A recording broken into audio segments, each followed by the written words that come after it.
to joko ok nyal chwe moko piedhe nikech the moment mibedo presented e od bura mondo timni pietho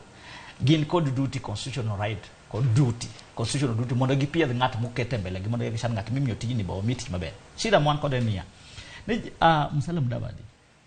midwa yiet kaka ng'at mamalo chuth duties momiye is almost similar is a duplicate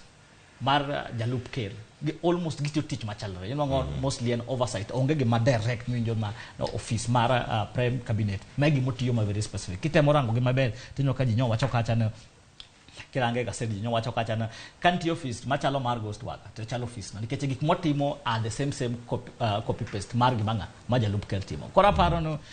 magi gik manyalo chande in terms of kiriere kacha ka dhi pietho idhi prenya to office ni dhi timo ngo specifically nikech koro gik mitimo gote machalo kama jalup ker timo kora dhi timo na kora paro no nyako bed prepared mo duok penjo makamalo to wach ma jo opio mandanyi temo wachano ka gidhi kacha to gidhi dagi apano genyal dagi tijgi en tij pietho to gigolo recommendation kanye tij koro ka gi reject gigolo recommendation ma gi reject ka gi accept gigolo recommendation gitwonde accept but ginyal wacho niya nini ka kia pia mbele wa okwanyal piedho mando gionge kata ka jod bura matine makoro chopo kacha wacho ni wan kata kwethno mawuok e Azimio wacho ni oyo